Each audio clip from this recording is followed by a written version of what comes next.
Well, hello everyone. Welcome to this edition of the Professional Development Webinar. For this PDW, we've invited Kori Jensen, who serves as the Superintendent for the Nebraska FFA Agriscience Fair, to share with us how the science fair works, and then also some best practices around helping students set up a science experiment as potentially their SAE, and everything it takes between now and State FFA Convention to put that project together in a way that they can be competitive at the convention during the Agriscience Fair. So with that, I'll turn it over to you, Kori. Thanks, Matt. So the Agriscience Fair has been a fun challenge that I have been involved in about the last 4 years, starting out as an ag teacher and FFA advisor with a few students that wanted to try it. My first year doing this was even before Nebraska hosted the first Agriscience Fair at our state convention. And I had a few students. We kind of got started in the freshman class, and then a few students, upper class students that were interested in it. And we just kind of, dipped our toes in this event. We definitely didn't get a complete project in it, but it gave us enough curiosity to continue to do some research. And then as an ag teacher, I had a few students complete projects and compete at both the state and national levels. And then once I retired from teaching, then I was asked to serve as a superintendent of this event for our state convention, which has been really fun. And I've learned a lot more, and I continue to learn. I learned a lot more today as I was making sure I was able to answer your questions. So I am by no means an expert in this area, but I have had a lot of questions. I've asked a lot of questions, and I've done a lot of research in this area. So hopefully together we can help you understand this event a little more. What I'm using is actually a PowerPoint that was done by National FFA and is actually on the National FFA website. I pulled this off and edited it to fit Nebraska FFA and some of the specific things to what we're doing. But the National Agriscience Fair recognizes middle school and high school students who are studying the application of scientific principles and emerging technologies in agricultural enterprises. So participations beginning at the local level progresses to the state and national levels, and areas of participation closely mirror those of the International Science and Engineering Field Fair, but reflect an agricultural theme. So it's very similar to what your science department might be doing for a science fair, but has an ag focus. So National FFA says their goals and objectives for this are to provide students with an opportunity to use the scientific process, which a lot of you are doing in your classrooms already anyway, provide students with an opportunity to achieve local, state, and national recognition, reinforce the skills and principles learned in your ag courses, and provide students an opportunity to demonstrate and display agriscience projects. And it's also providing some recruiting and promotional opportunities for agriscience programs. So getting started, I think that's the hardest part in the Agriscience Fair, any of the agriscience field, is just getting started. Picking a subject area, narrowing your scope, and hopefully relating that to your SAE. And here on the next slide, I have some advice for getting started and choosing a topic, but then creating that hypothesis and testing your hypothesis and going through that scientific process. So the first thing is that research selecting a topic, and National FFA actually has created here,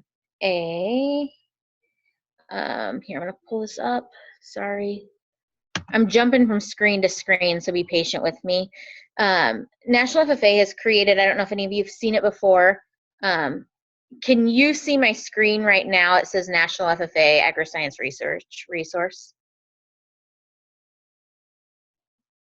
Yes, we can. Okay, perfect. Thanks, Matt. Okay, so this resource, if you haven't looked at it, go check it out. Here's the table of contents.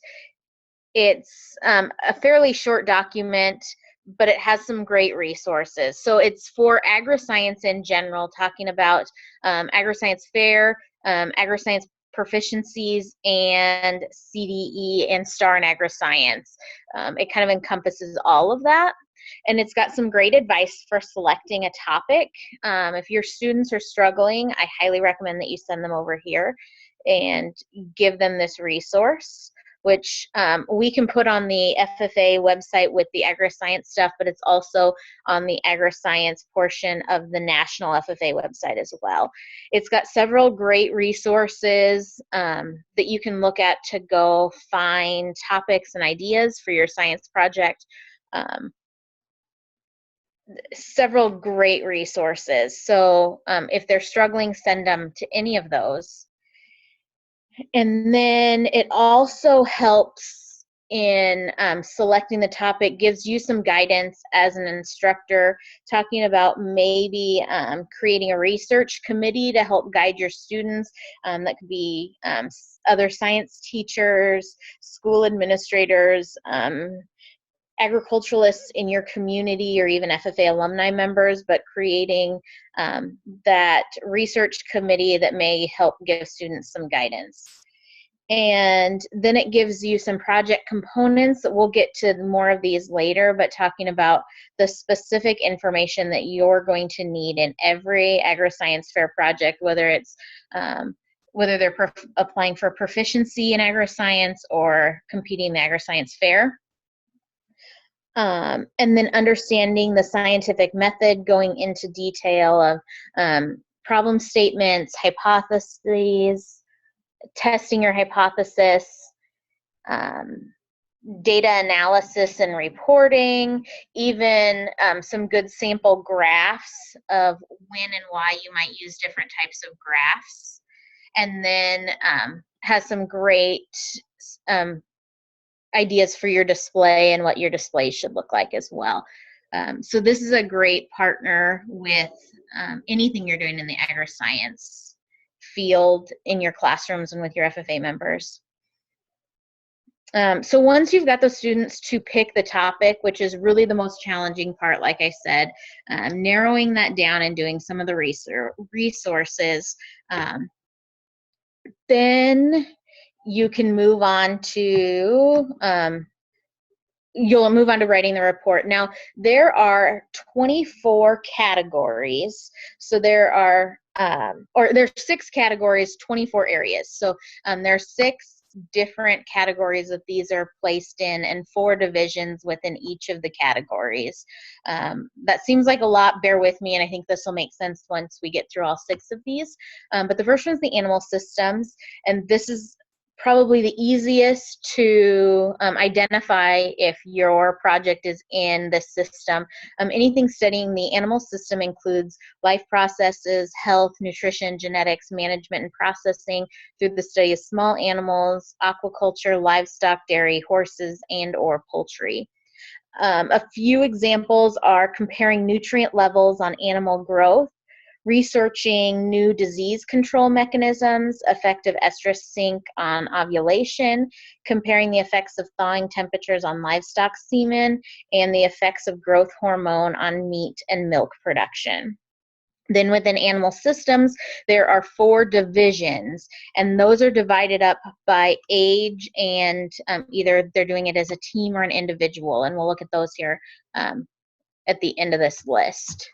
The next one is environmental services and natural resources systems.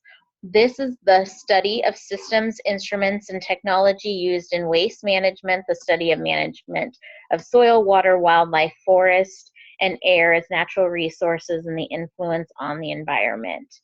A few examples of these are the effect of agricultural chemicals on water quality, the effect of cropping practices on wildlife populations, comparing water movements through different soil types.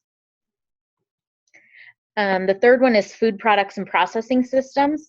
This is a study of product development, quality assurance, food safety, production, sales and service, regulations, compliance, and food services within the food science industry. A few examples here are effects of packaging techniques on food spoilage rates, resistance of organic fruits to common diseases, determining chemical energy stored in foods, and control of molds in bakery products. The fourth one is plant systems, and this is plant life cycles, classifications, functions, structures, reproductions, media and nutrients, as well as growth and cultural practices through the study of crops, turf grass, trees, shrubs, and ornamental plants. A few different projects that could be done in the plant systems areas: determining the rates of transpiration in plants, effects of heavy metals on edible plants, comparing GMOs versus conventional plants, plant growth under varying conditions, effects of lunar climate and soil conditions on plant growth, comparing plant growth of hydroponics and conventional methods. Now you can see here a lot of these plant system projects can fit into other areas as well. And sometimes selecting the correct category can be a challenge. There have been a few every year that we have to go to National FFA and ask them to help us select which category it should be in. The challenge with that is they want almost a complete written report before they'll help you select the category, which has been a challenge. So we've kind of worked together to fit and make sure they're in the best category possible, using the resources that we have, but several of these can fit in a variety of categories. The fifth category is power, structural, and technical systems. This is the study of agricultural equipment, power systems, alternative fuel sources, precision technology, as well as woodworking, metalworking, welding, and project planning for ag structures. A lot of these projects end up to be engineering type projects, which have been really cool. A lot of this has been one of the most fun for me to watch. I think this group of students thinks outside the box really well and has come up with some great ideas for projects every year. I'm impressed with some of the projects in all of the areas, but especially this one. A few examples are developing alternative energy source engines, creating minimum energy use structures, compare properties of various alternative insulation products, investigation of light, wind, water, energy, and energy sources. And then number 6 is social systems. And this is a study of human behavior and the interaction of individuals and society, including ag education, ag business, economic, ag communication, ag leadership, and other social science applications in agricultural, food, and natural resources, which is kind of challenging to figure out what exactly that means. But this is kind of where a lot of our not highly scientific research is ending up. We've had some really creative projects here.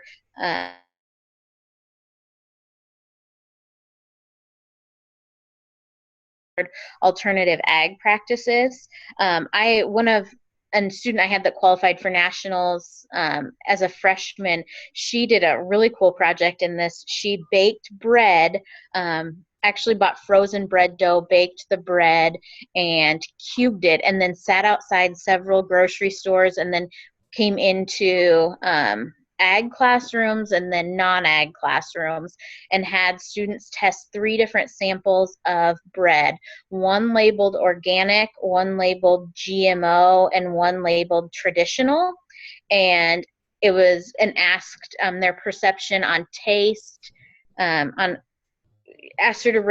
the students to rate them on taste, flavor, how healthy they were.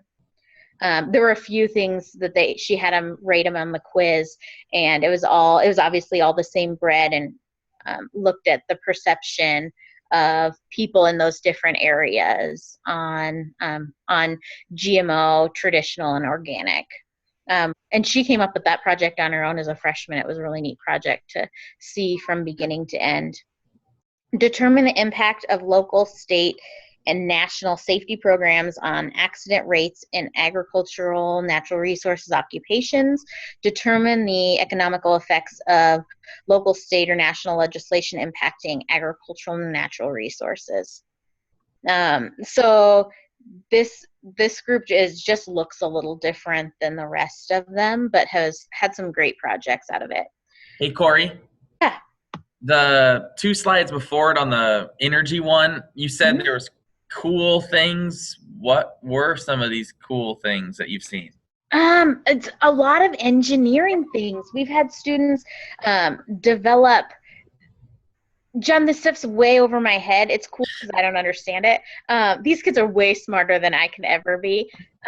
Developing like a simplified electrophoresis machine. I'm like, who can even do that? But it's high school students in Northeast Nebraska. They're brilliant, John. Where yes, and they come to Norfolk too. But so a lot of it is very much engineering and design type projects and testing. I had one student that I really liked. His was on roofing materials and how they could withstand, I think, wind damage, and use several different roofing materials. It's a lot of really hands-on students. This kid, I think, built a building, and then like a small building, and then put it up to several different environmental elements to see which of these roofing materials was going to withstand the best. Just some really creative things. So yeah, I can go look some of that stuff up, John, if you want some more ideas on some of those projects. Awesome. But that group always impresses me, and their displays are the coolest because they have cool things to show too. Not that the other ones aren't cool. And I guess as we're looking at this, we usually have a large number of students in the plant science area. That's, I think, where our largest number of students are. Food science is quickly growing. Environmental systems is also growing pretty fast. I think those two are probably about the same. Animal systems, we have quite a few in. I would say less than the other three. And then the power, structural, and technical, we don't have quite as many. And our fewest are in the social systems. So those of you trying to figure out where the best competition is, that may be something to take note of. And then, so after that topic is selected, the research is collected, a written report needs to be completed. This slide lists all of the things you need in your written report. It needs a title page, table of contents, abstract, introduction, review of literature, materials and methods, results, discussion and conclusion, acknowledgments, and literature cited. So all of those things need to be included in the written report. That document I showed you before, that Agriscience document, goes into detail of that. This is that document again. But here is where it talks about components of your project, what exactly needs to go into each of those areas. And then the best thing is National FFA has actually created a template for your students' report. So this template, I believe, is on the Nebraska Agriscience webpage. If it's not, we'll make sure it's there. And I know it's on the national page, but it actually tells you exactly how to format your information, exactly what needs to be on each page. So this is that title page, tells you exactly what needs to be on that page. In your abstract, it describes exactly what your abstract should be and how many points it's worth. Sorry. Then each of the other sections tells you how much it's worth, what should be included. And so your students can take this document and create their entire report as a guide from this document. It's called the Suggested Project Report Template. And again, that's by National FFA. And Kori, we do have that up on the Nebraska Agriscience Fair page as well. Perfect. Thanks, Matt. I thought we'd put that up there, but so I highly recommend that you share that with your students, encourage your students to use that template. It's going to make completing this report a lot cleaner and simpler for those students. So if you've got students, especially young students, I highly recommend that you have them look at that.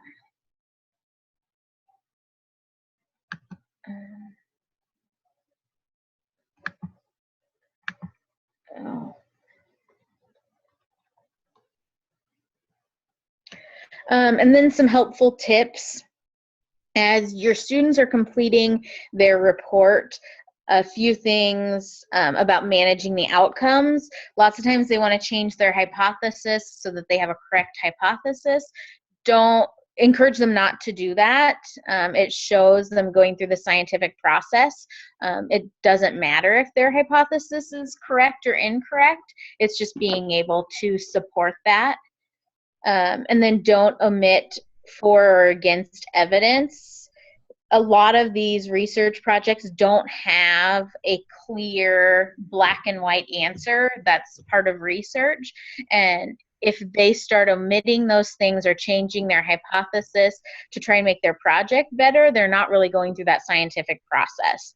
And there's no point consequence for having an incorrect hypothesis or evidence not supporting what you're doing. It's if your students understand what happened and understands the evidence and has thought through that process, and there's evidence that they've learned something and asked questions, that's where those points are going to come from. Hey, Kori. Yeah. So where did they put the hypothesis on that document, whatever document you just had up? Yeah, great. Where did the hypothesis go? Great question. Let me pull that document up again. It is going to go in the introduction, I think.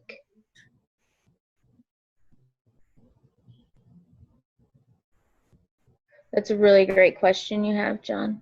It just doesn't. I would think it would go in the introduction, but it doesn't bluntly say you even have to have a hypothesis in that little thingy. Introduction. But it would make sense. Why was the work done? Because I made a hypothesis. Right.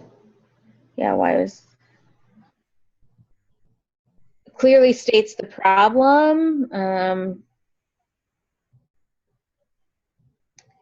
You know what? It's not showing that on here at all. As I just bragged and told you that if your students follow this, but it makes sense to put it in there. So I would think that would go. Yeah. So I would put that in there. We'll pull up here. We'll pull up a. This is the critique sheet we were going to get to later. Oh crap! Sorry for skipping.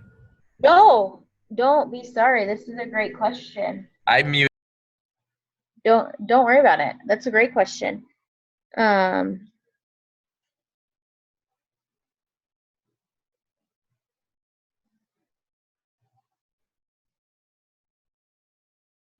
this doesn't specifically, it's asking are all the components of the written report available. So that wasn't asking them for a specific hypothesis there either. Yeah, I think that's going to go in the introduction. So here are the parts that are the graded parts of their written report. So yeah, I think that hypothesis should go in the introduction. Great question. Thanks for catching that.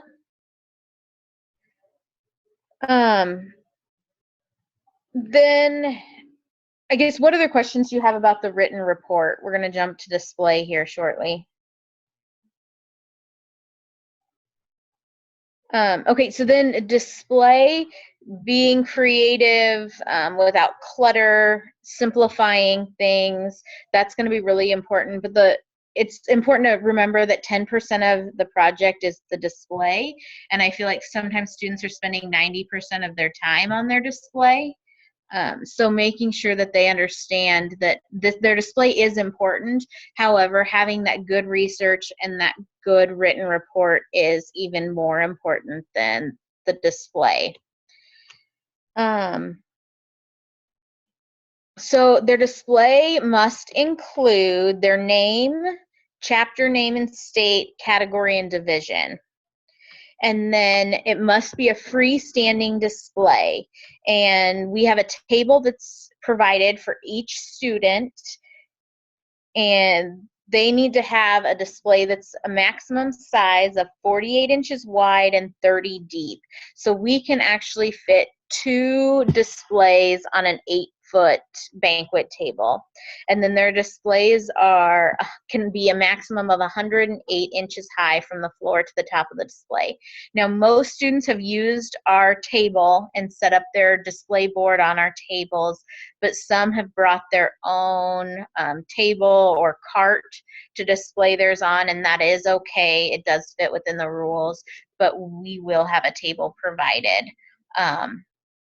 In Nebraska, most of our students are using that tri-fold display board, which you think of as a traditional science fair backboard. In nationals, there are more people using that poster format. Either way is fine. It just has to be a freestanding, stable display. Here is a sample template for your poster or backboard, whatever that display board you choose. This has you use the title, introduction, methods, results, discussion, literature cited, and acknowledgments. It reminds you that you should be able to see a lot of this stuff. It reminds you to have graphs and tables, show your data. You should be able to understand your project by looking at that display. So this is a great template to use. And then jumping back, just a few rules to remember. Remind your students of plagiarism and ethics in research.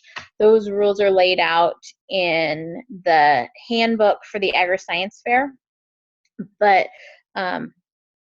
we'll pull that up. But it's going to be important that your students don't in any way plagiarize and or fabricate anything that's happening in their report or their research. And then safety as well. Safety is going to be really important in the Agriscience Fair projects.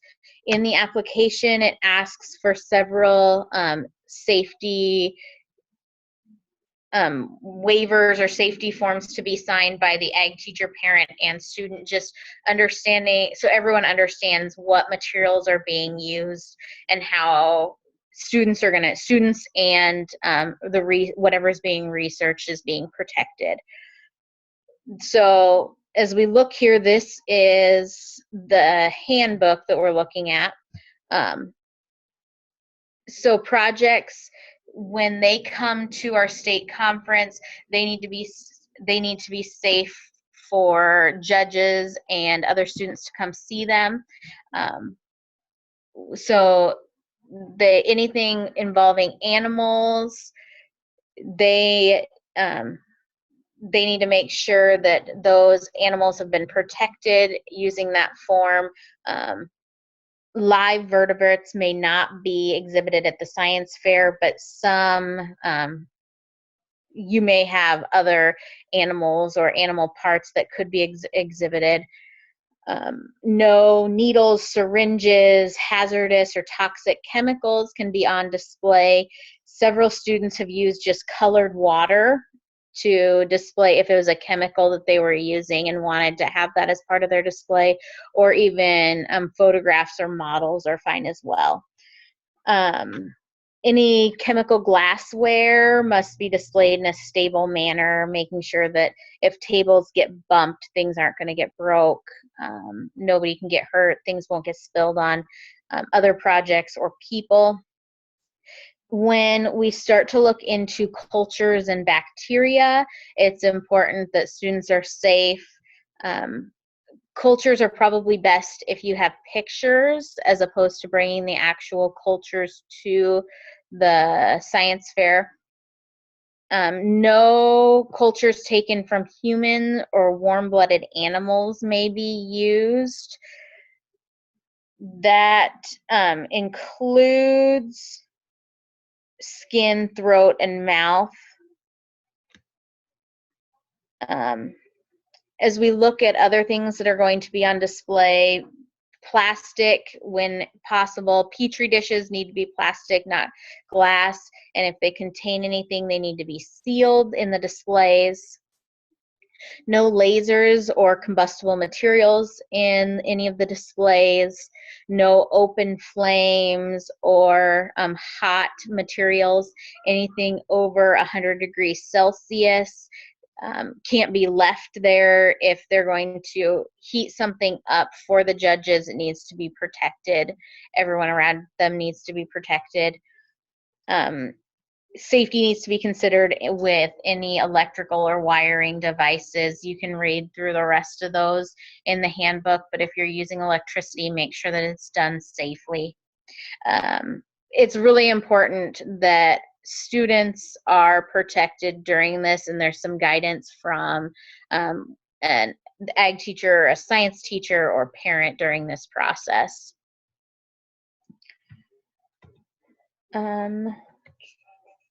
Then after they've got their display and their report done, they are going to be judged with an interview.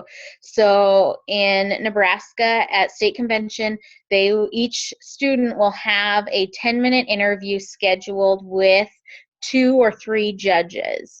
That interview will be assigned before convention, and students will be expected to come to their allotted interview time. Both members of the team, if it's a team event, need to be present to participate. That's been a question that's asked every year, if they really do both need to be there. Yes, in order for them to qualify for nationals, both participants have to be interviewed. And students should also be prepared to give a brief description of their project. Lots of times when they're starting, the judges, the first thing they'll ask is, tell me a little bit about your project. And we get some students that have a great elevator speech written about their project, and others that kind of stand there and say, well, what do you want to know? So make sure your students are ready to answer that question. A few questions that the judges may ask can be found also in the handbook. We provide the judges with these 9 questions just as a guide, and we tell them if they need to use these, they definitely can, to help them get information out of students. Some use them and some don't. But how and why was your project selected? What was your goal? What did you plan to accomplish in your project? Were there any surprises in your project? How did you deal with them? What did you learn from this experience? How much time did you devote to your project? What kept you from being discouraged? How did you manage time for this project in relation to your other activities? What would you advise other students doing a project? What would you advise others doing a project? What is the value of a project of this type? How can your findings and conclusions be applied to agriculture, food, and natural resources industry? Which is important, that these students can take what they have learned and apply it to the agricultural industry. So that interview, really the purpose of the interview is just to gauge a student's knowledge and understanding of their project. Did the student do the project? Does the student understand what their research means? And do they have the data and information to back that up? One thing that is important is that the students do have their data, whether it's a data log or whatever it is, making sure that your students actually bring that with them and understand their data and can use that to communicate with judges. I was amazed how many students came last year with absolutely nothing, no logs of any of the data they've collected. They may have had a graph or two, but we're completely missing that whole research component. And there were some really good projects, but we're missing that component. And so that's important that your students have that and know how to communicate with that. Just like anything else, making sure your students practice and are prepared. They can have a conversation about their project, are dressed for their interview in official dress, and back to that data, bring their data with them, whether it's logs, graphs, whatever that may be, but use that for their interview.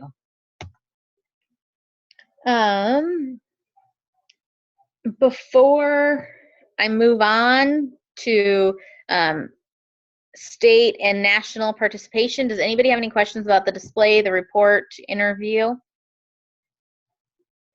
Kori, Yeah. do you have some examples, photographs, or could we scan and publish something that we might be able to put on the site just so people have an idea? This is such a new event for people that I think that might calm some nerves in terms of what that is and what that might be for both the report and the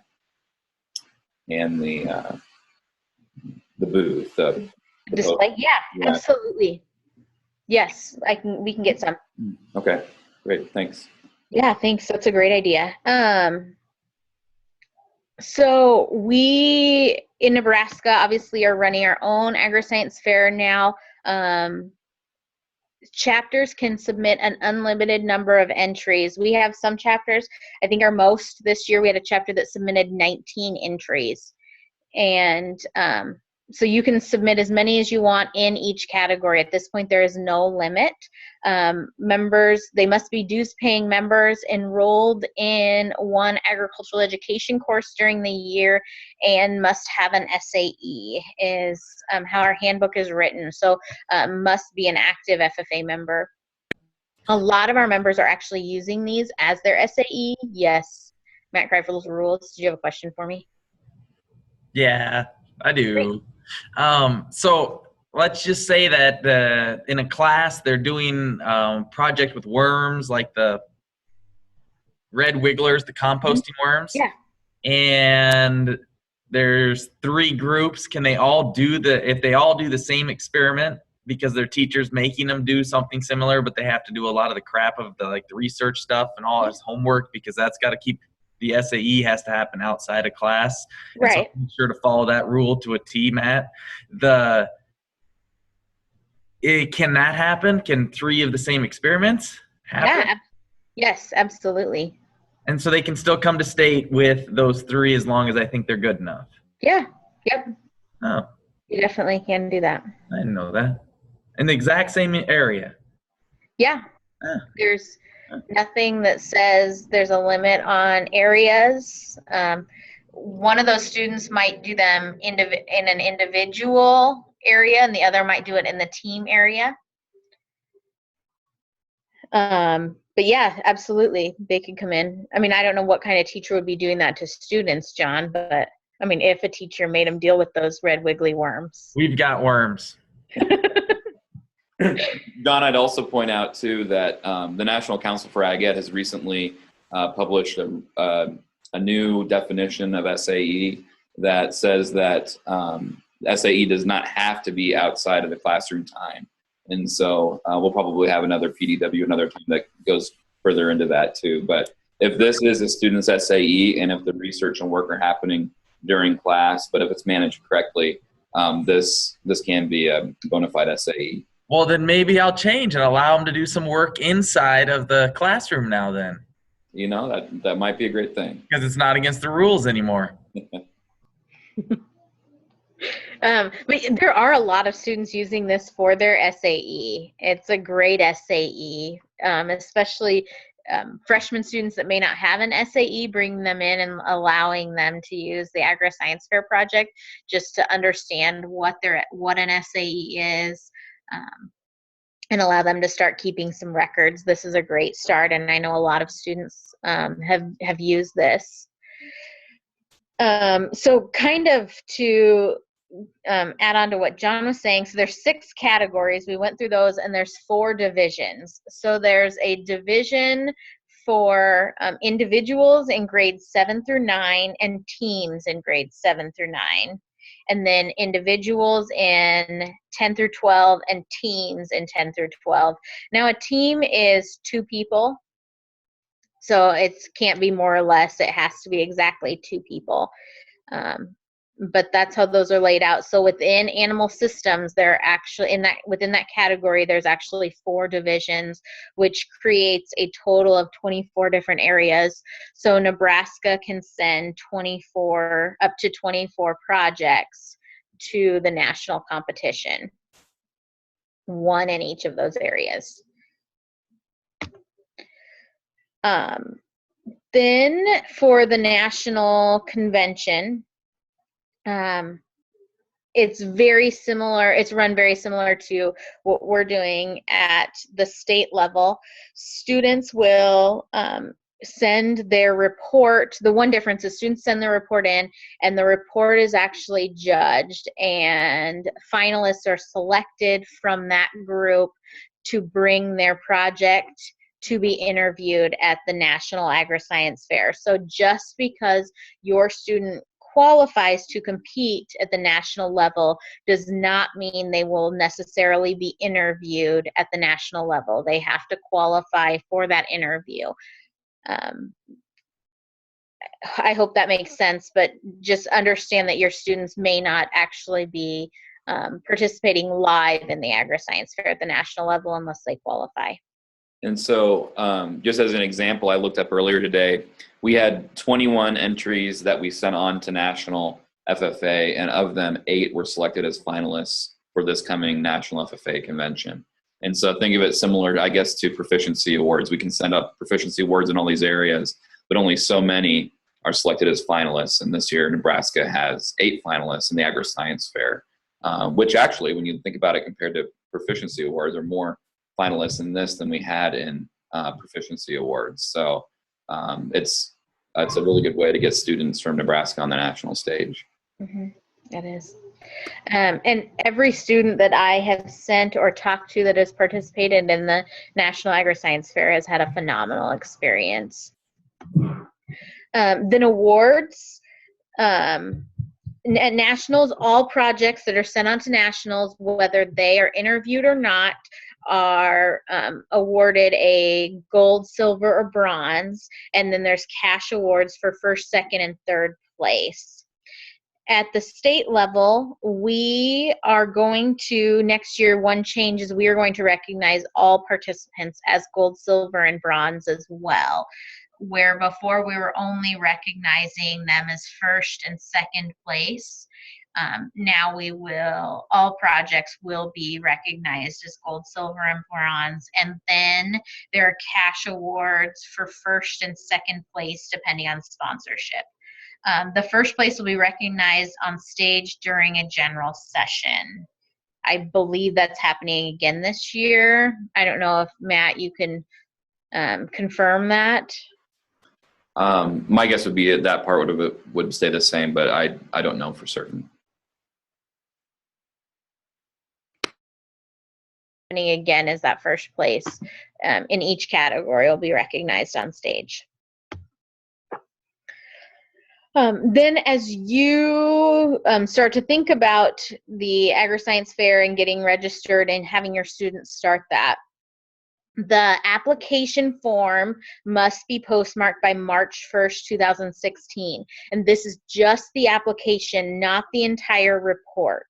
So you can use the application that is similar in format to like, it's in an Excel document, or you can use the AET form. And then those need to be postmarked by March 1st and sent to Roxy. As soon as proficiencies switch over to use the AET in Nebraska, we'll also use that for the Agriscience Fair, so we're staying on the same schedule as that. We have had people use the AET application for the Science Fair, and that's totally fine. Nationals will require the AET submission. But those are due March 1st.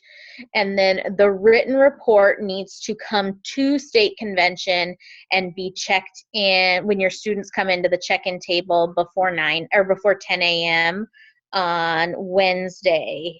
For the Agriscience Fair, they need to submit that report.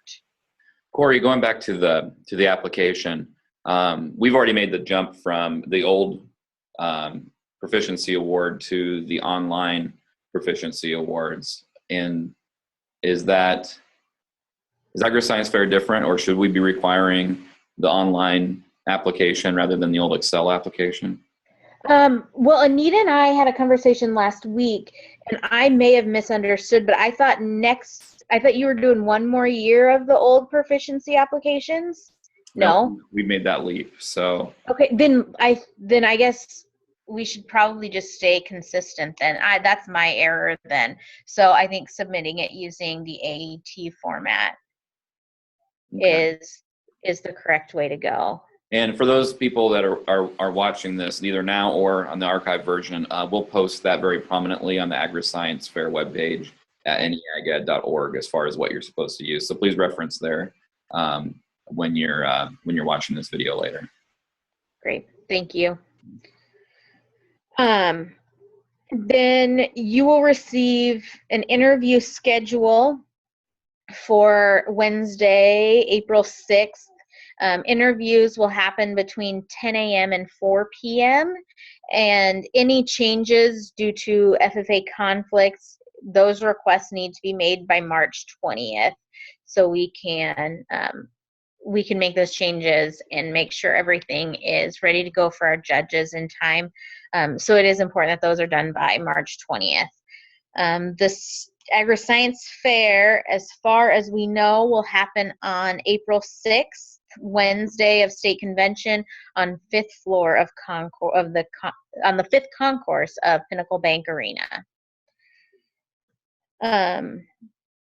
So that's the state conference. The national qualifiers, the AET application must be submitted by June 1st. And the final copy of the written report must be to Roxy also by June 1st, 2015. That will allow Roxy time to process those written reports, and if we need to bring in alternates, we can do that as well. So what questions do you have about the Agriscience Fair?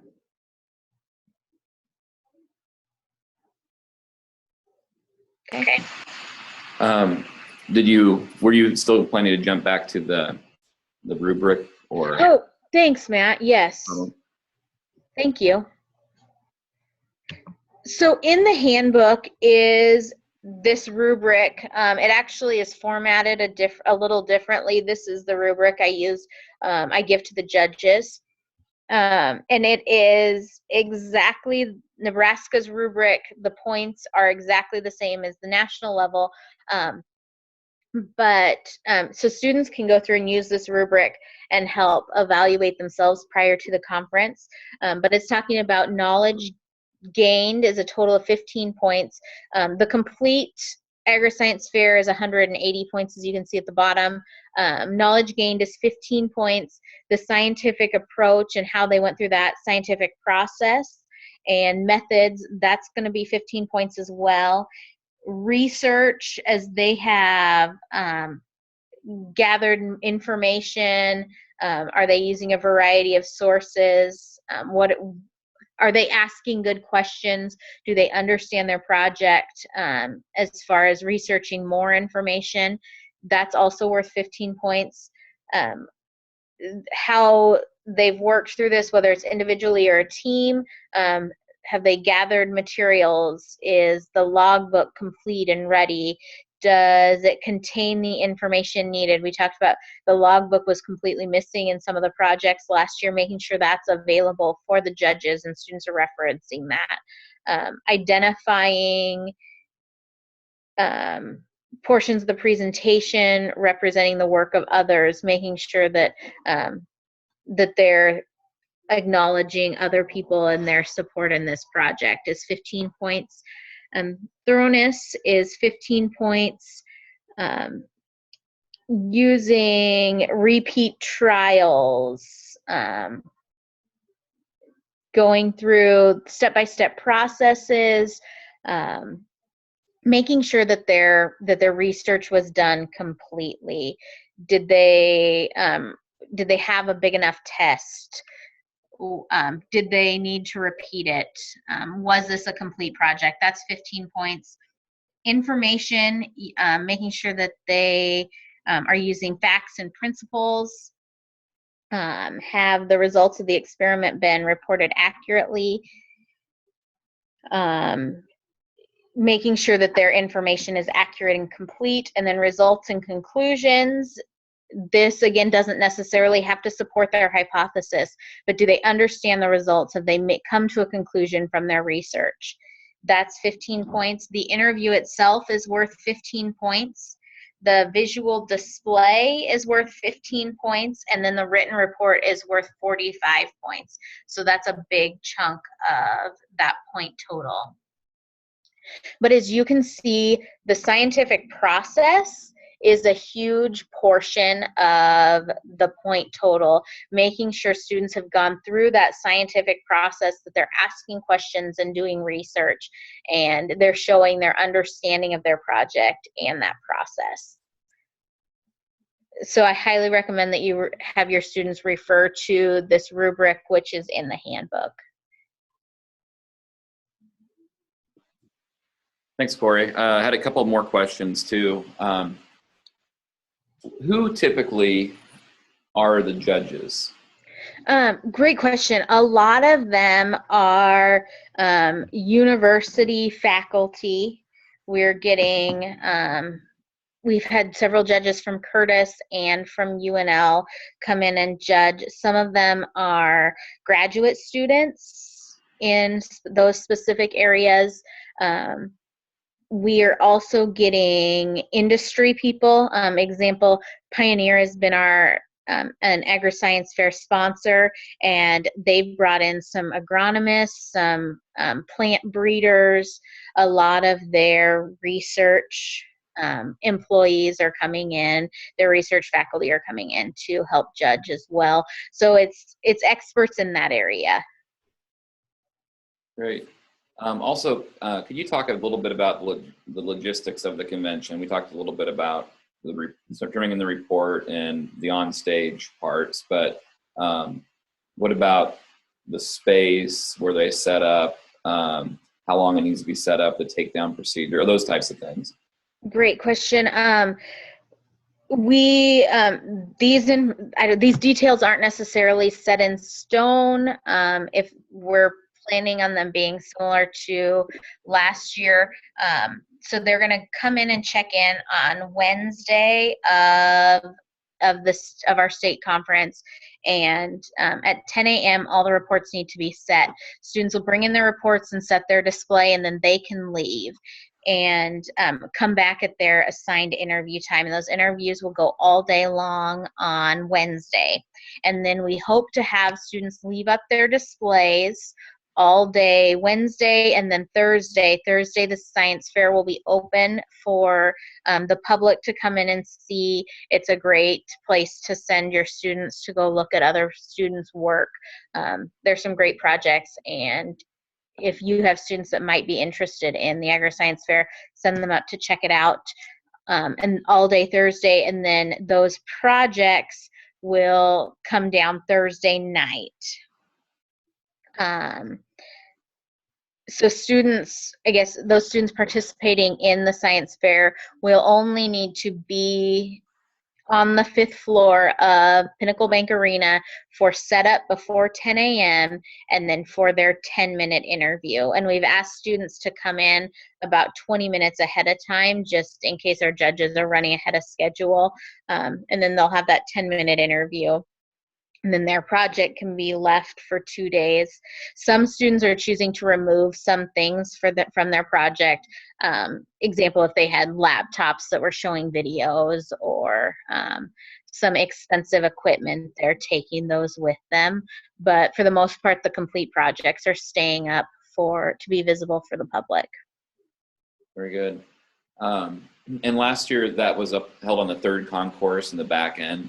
There's lighting issues and other things, and so I believe the plan is now to move that up to the 5th concourse, which will also open up a new part of the Pinnacle Bank Arena that we didn't have students in last year, and give us some more space to do other things. So we'll have to make some really good signage in order to get students to go up to that other level that they're not used to, but it should also provide, I think, a better, more calm environment for the judging and some other things too. But it will be at Pinnacle Bank Arena again, up on the 5th concourse around the bowl of the arena.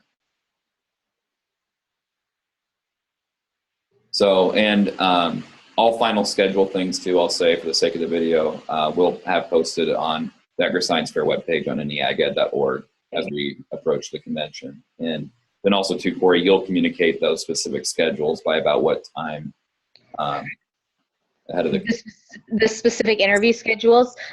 So I will get those applications are postmarked on the 1st. I would like to have those interviews sent out by the 10th. So that interview schedule will be in the hands of teachers and on the website by the 10th, so that any changes can be made before the 20th. Great. What other questions does anyone have? I have a question. I have not done Agriscience Fair before. Is it unrealistic to expect it all to happen in class, or is it so time consuming that kids are going to have to take ownership in it and get it done in their own time? It depends how much time you're spending in class. There were some teachers that used it completely in class and did their project from start to finish in the classroom. Now, granted, some of the actual experiment may have had to happen outside of class, depending on the project. Okay. But a lot of the research and the work was done in class. I think that's been kind of common with some freshman level courses, but then I've also had some teachers with some advanced or independent study courses with their upper level students, where students are spending a lot of time researching that in the classroom. All right. So there's some of these can be non-experimental type research. Or does it all have to be experimental type, where they're actually doing the experiment themselves? There needs to be some type of experiment where they have to collect some data. Okay. Yeah, I don't think a literature review or a meta-analysis of existing research would do it, but as long as there's data collection and original research, even if someone else had done the experiment before them, if they replicate an experiment, Kori, is that okay? Yes, that's totally fine. Okay. As long as they're collecting some of that data themselves. Okay. Kori, let's call some people out and name some names of some teachers who've done a good job with this, and maybe even if you know how they've integrated it into class or not. But if someone had questions and wanted to follow up with the teacher for some more best practices, who comes to mind? There have been several teachers that have done a really good job, or have had students that have done a really good job.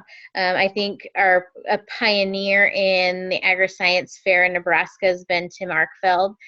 He's had some phenomenal research projects at both the state and the national level, and has volunteered to mentor and help other students.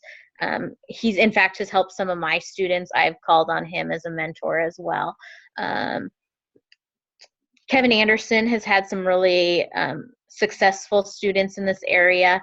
Sarah Knutson she actually was the one that had the most students in competing at the state level. She hosted a local Agriscience Fair, and I think she had over 20 entries at her local Agriscience Fair and brought in some outside judges, and then brought some fantastic projects to the state convention as well. There are several others that had some really good projects as well. I'd be more than happy to help you. If those didn't work, I'd be happy to help anybody find a mentor or some help with that.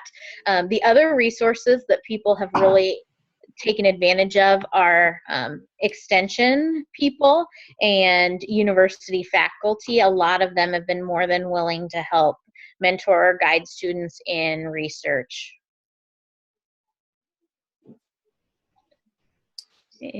Kurt, I don't know if you've ever taken advantage of extension people or not. If you know anybody in extension, Kurt, they can be a valuable resource. I've already crossed my mind. Okay.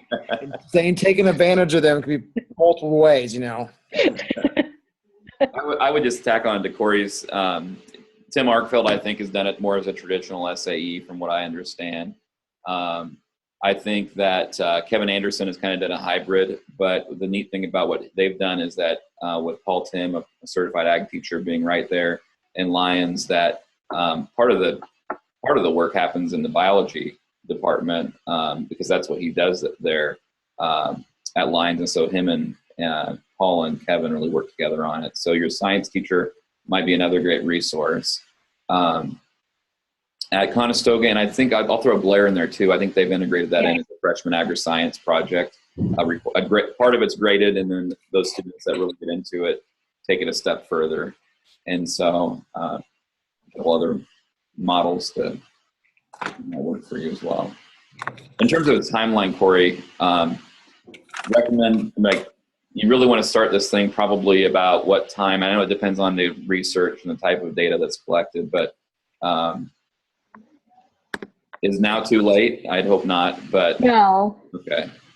No, but it's a good time to start thinking about what that research is. If any of these students are going to jump into plant growth or anything that's going to take long-term data collection, that really needs to start now.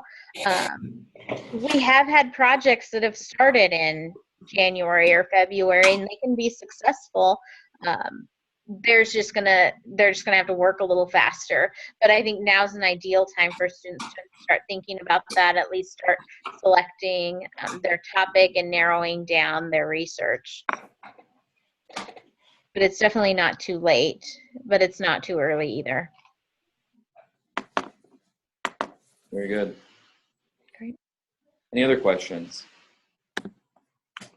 I'm hoping that our Innovative Youth Corn Challenge plot, the students that did that the past 2 years, they could use that for one of them, if I can get them to do it on their own. That'd be a great fit. And if they've collected data, if it's a project they've already done and they have data, and they've a scientific process, can they use some of that even though they didn't set it up as an Agriscience Fair project? I mean, they essentially did if they were collecting data. They just may not have called it that when they started. Absolutely. Yeah, that might be another option too if your student's already doing this and fits into one of those categories. So, good idea, Kurt. Anything else? Well, Kori, do you have any other closing comments? No, I hope to see a lot more. We, in the last couple of years, have really grown this science fair. Last year we had, I think, 95 entries. That wasn't students, that was entries. So we hope to have even more this spring. It's been a great project. I think every level of student that has done this, going back to Conestoga had some students with that had paras with them all day on an IEP, and they had some of the best research projects. phenomenal job, and I think it's a great experience for those students. And then we have students that are doing some college level research, and I think you can find a place for any student that that's interested in the Agriscience Fair. It's just a fantastic opportunity for any of your students to get involved, to begin to understand the scientific process, to really take ownership in their learning and in their SAE as well. So fantastic opportunity for your students to get involved. Well, thanks, Kori. We appreciate your leadership in helping to grow this Agriscience Fair over these first few years, and also for your time this afternoon. Just remind anyone who's watching that for all the information and for the updated information in the handbook, and we'll put some examples up there, go to neeaga.org and then go to the FFA tab, and Agriscience Fair is listed underneath that in the menu, and that's where you'll find these resources, that information, and also Kori's contact information if you have questions as well. With that, thanks again, Kori, and thanks everyone for sticking on the call, and we'll see you next time.